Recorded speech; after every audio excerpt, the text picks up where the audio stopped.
What's up guys, welcome back to the channel. So this is not a video that I planned on making. So in the last video when Jalen flipped over the Renegade, it filled the clutch full of muddy water. So I drained it out there at the park, and then when I got it back, I went to take the clutch cover off, and a couple of the rib nuts, if that's what you want to call them, had spun in place, these things here. So we got the cover off, but had five of these get stuck. They were over torqued, and they weren't over torqued by me because I've only put one belt on this thing when I first got it about 2.5 years ago. Replaced it before I ever rode it, and I actually used the service manual to torque all the bolts back down in the correct sequence with the right torque spec. So I thought maybe it just been so long, the bolts just sat there for so long that they just got corroded into those threads and they seized up. But that's not the case. So those of you that don't know me, I'm military, so I was deployed for a while, and I had my buddy Kyle watching after my stuff. Well, I'd forgotten that he took it to the dealership in town because he has good connection with them, and they went ahead and serviced my clutches for free. So it's not documented, unfortunately. I'm not gonna list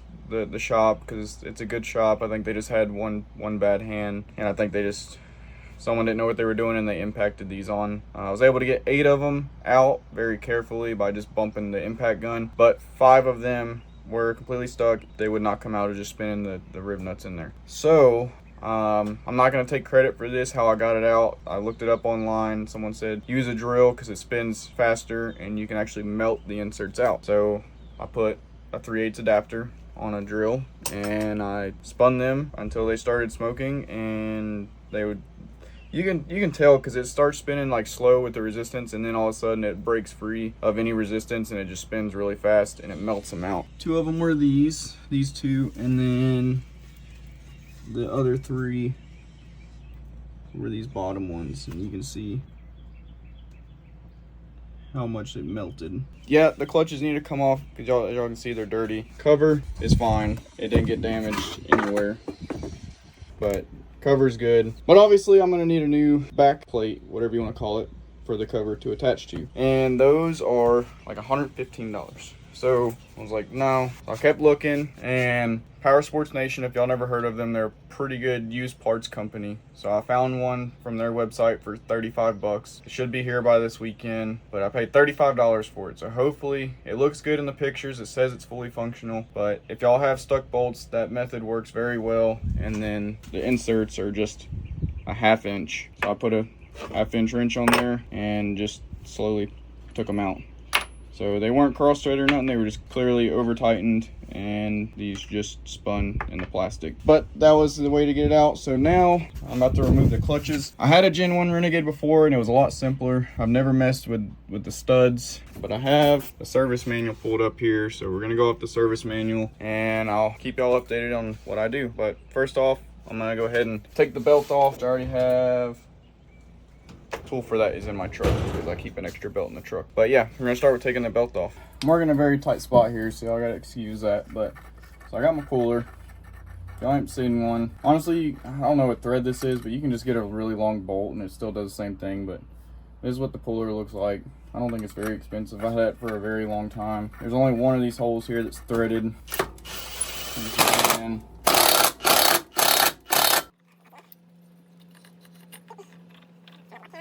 this belt doesn't look too bad. There's some glazing. I'm pretty sure you can take like a Scotch pad, I think that's what I've heard, and clean it up. I don't know. I may replace it and just keep this as a spare. I have a new one. All right, so now looking at the manual, the only tool I don't have is this clutch holder, but I do have the clutch puller.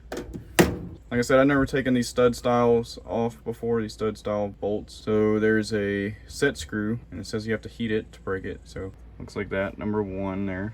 I honestly thought this was a bolt. I never took this off, but I guess that's just a nut, and then there's a stud. So we're gonna go ahead and try to get that set screw out. Heat it up to melt the Loctite. I got a wrench in case this thing tries to turn over. It's a 21. I don't know how tight this thing is. Yeah. Oh yeah, that's tight. Okay. All right, hopefully the dealership didn't over tighten that also. All right, try heating it a little more.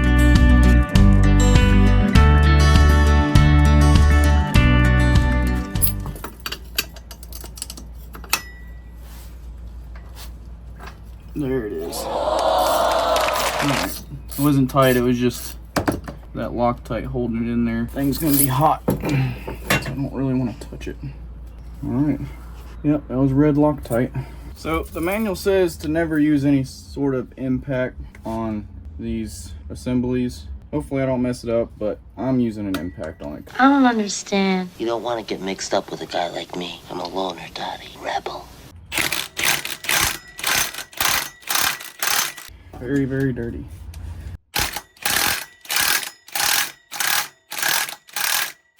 I may have to heat that up more. Let me double check the manual real quick. So the manual just says to loosen it, but if my impact gun from bumping it is not loosening it, I'm just gonna go ahead and heat it up to maybe some Loctite on the threads for this thing as well. I don't want to really damage anything. I know the impact's not really gonna hurt much, especially taking it apart. Now, obviously putting it together, you need to torque it down with a torque wrench. That's just common sense, but I think taking it apart should be fine. But if it's not, y'all learn from me. I'm gonna tap that with a hammer, mallet. All right, hopefully this comes off. Nice. There it is.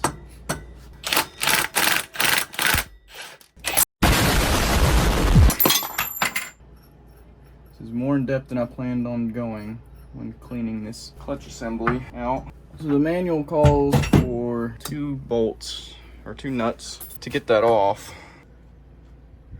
Yeah, so it says counter 2 M12 by 1.75 nuts for removing stud, which is unfortunate because I probably don't have them and I don't really feel like going to town to find them. All right, I am far from being a fan doing this way, but I'm working with what I got. So it's a 16 mil. Need to remove this outside nut first. The way I have it held in place right now is those extensions, and that worked just fine. I also heated this up.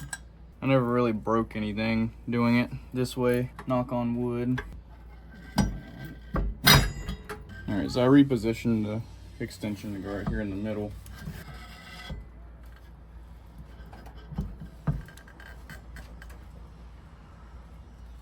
There it goes.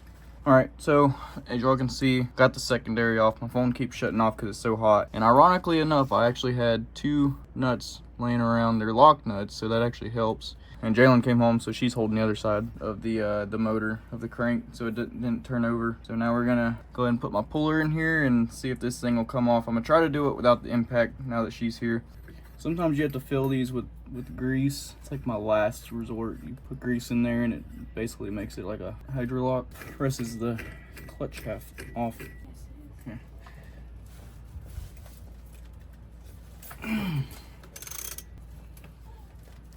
Okay, I think I'm gonna use the impact. There it went. Now, this one-way bearing, you don't want to let it come apart because there's 2 little tiny springs in there and they go flying, and then you'll be looking everywhere for them. There's also little pins. And I believe I got this puller from Can-Am Parts Guy. It's a, I'm not too fond on steels, but I think it's a 4010 steel type. It's very strong. The ones on Amazon that are like a gold color, they suck. The tips up here are a lot thinner and they tend to bend, so these work a whole lot better. I think it's like $50, but it's well worth it. Now we can finally get down to the bread and butter and get this destroyed back cover off.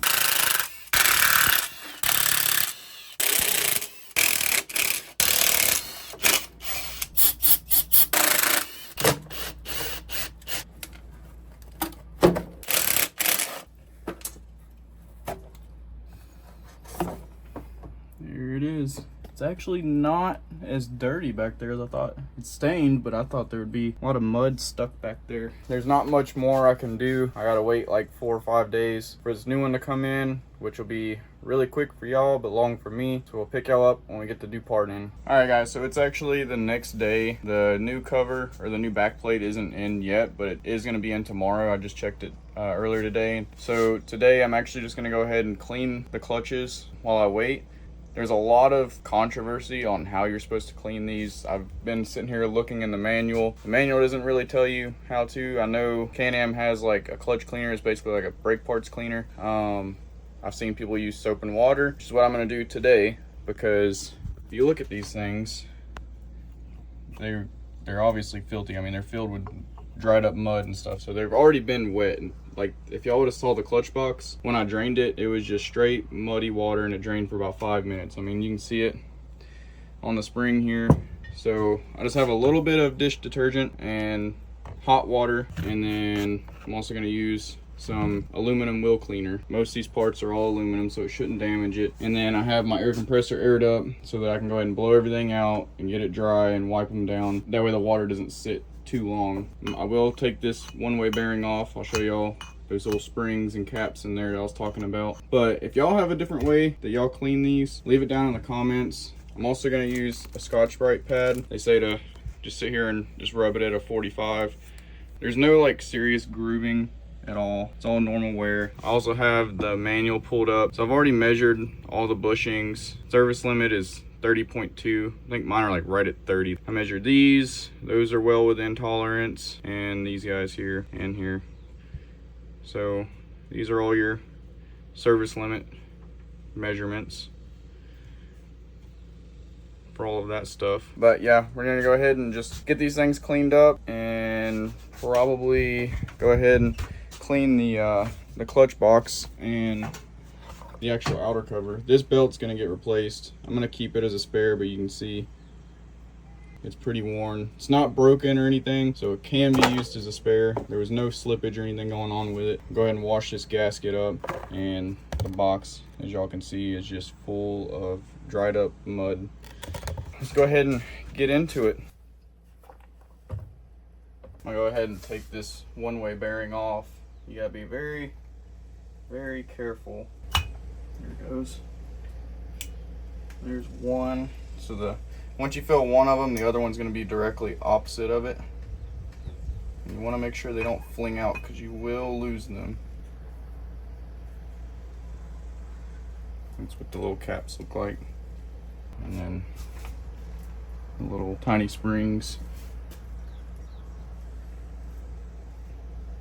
Went ahead and grabbed a little tiny toothbrush here to help get inside of all these little nooks and crannies. Eventually I'll get STM clutches, but those things are expensive, so.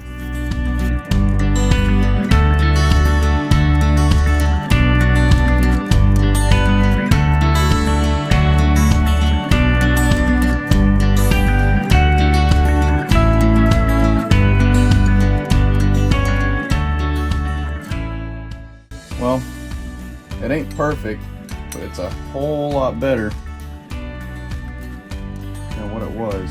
Alright, for this one I'll do a compare. This is before the Scotch pad.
But I went ahead and took out all these bolts here, all of them did have crud in them and they were stiff. Now they work pretty well, so that's what you want. I don't know why that one's stiff again. I have to work with it. I might take it back apart off camera, but yeah, it's a T20 and an 8mm, and then just put a little bit of red Loctite on there, not a ton, just a little bit, and then they get torqued to 71 inch-pounds. So now that that's done, I'm gonna go ahead and put this to the side, and now I need this one. So those little springs go inside of these holes. There's one there and one there. And I did wash or clean this one-way bearing, but it needs to be re-greased very thinly because it's got 2 bearings on each side. So I'm just gonna put a thin film of grease in there, put these springs back in with the caps on the end of them, put this here. Now you don't want any lubricants anywhere on these clutches other than in this bearing. So put a light film all in here. Trying to only do this with one hand so I don't get grease anywhere it's not supposed to be. I'm not putting a whole lot. I'll show y'all how I'm getting this in the bearing here in a minute. So there's, hopefully y'all can see the way, if you can see that angled groove in there, there's a gap right here where you can actually see the ball bearings, but here you can't. So that little gap is where I'm cramming just a little bit of grease in there. And everything that I washed, I wiped it and blew it with the air compressor, made sure it dried as fast as possible so we didn't get any surface rust on anything. And then I'm just gonna put a very, very thin film around this guy. Now the hard part is getting this thing back in.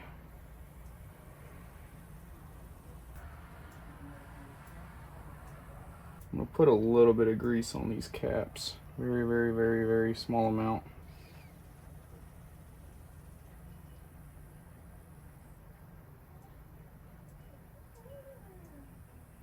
I'm gonna try to do both at the same time, but you might have to do one.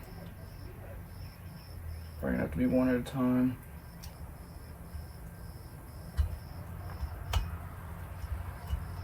There it is. Yep, there it goes. Alright, so now all my parts are nice and clean. And you can see like a little bit of cross hatching from the Scotch pad. And these were grooved in pretty bad. I got it off mostly. You can see that one's still pretty bad.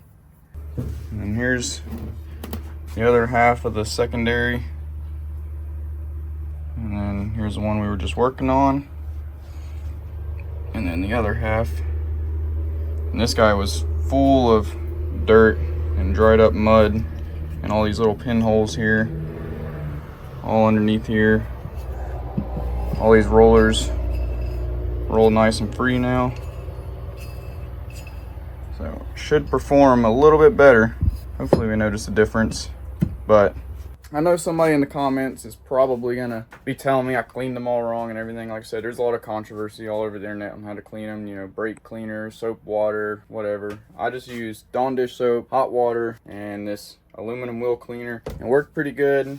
Honestly, just spraying them out with air hose or brake clean, I highly doubt I would have gotten all that mud out of there. Because like I said, the clutch box is just full of muddy water. Everything was brown and black. I think this is the best way to clean them. I mean, they were already wet, so I mean, what's getting them wet again gonna really hurt, especially when you're cleaning all the gunk out and then drying it immediately. But yeah, hopefully the new back plate for the clutch box will come in tomorrow. I still gotta clean the outer cover for the clutch box and the gasket, but I'll do that off camera and get this thing assembled back tomorrow. All right, so it's actually 2 days later now. So FedEx was out for delivery yesterday with my package, but they messed up, so go figure. But we have it today, as you can see, Powersports Nation. I haven't opened it up yet. It is a used part, so hopefully everything is functional with it. All right, this is my first look at it. One of the big places to check is around these holes here, especially around the secondary, which would be this one here. A lot of times if that secondary goes bad, it'll chew the plastic out. But right now, it honestly looks pretty good. I'm gonna grab a bolt and go through. It even still has the O-rings on the back. I may use them. They look almost like they'll be better than mine. So now I'm just gonna go through and make sure all these threads are good before I waste the time putting this thing in.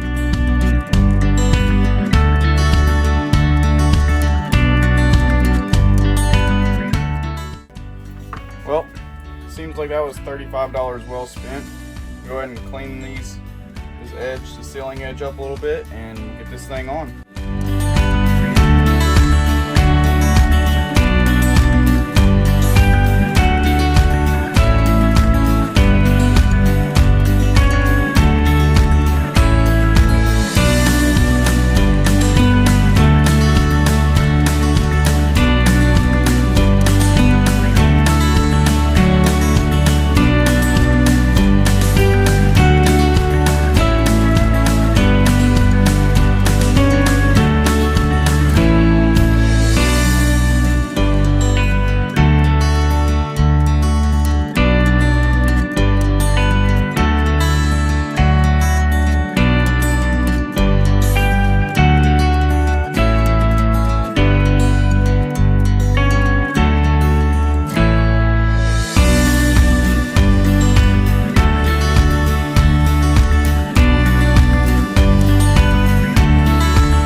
So it's actually the next day. I had to wait for Kyle because I needed a second hand.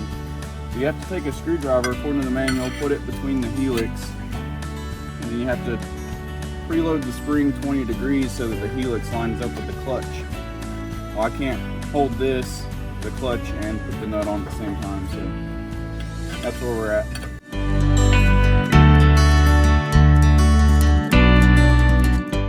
Alright, the primary stud is 37 foot-pounds.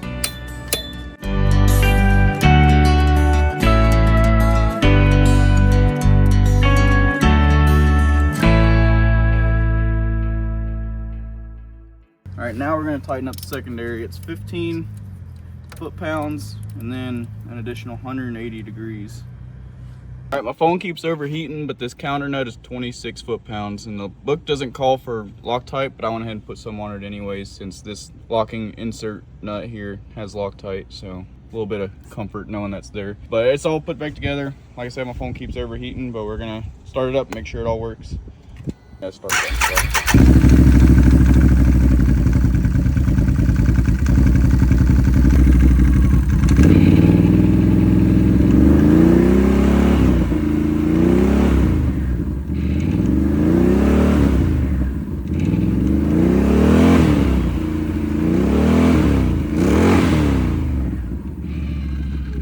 Okay, so since it's so hot outside, my phone keeps overheating. We went ahead and already put the clutch cover on, and this thing is performing way better. I mean, I haven't rode it yet, but I can just tell just from going reverse and high and low, it engages much faster now. But everything's back on except for the floorboard, and there's a reason for that. But anyways, more importantly, here is the sequence that you're supposed to torque all your cover bolts in. I don't know how important it is, but I like following it. And then they are 62 inch-pounds, so they are not hardly tight at all. I mean, those bolts, they have a little stopper on them, so they can only go so far, but they don't need to be that tight. But I know this wasn't a riding video. If y'all want to see a riding video, check out one of these videos right here. And if y'all enjoyed the video, please hit that like button, hit that subscribe button, and we'll catch y'all on the next one.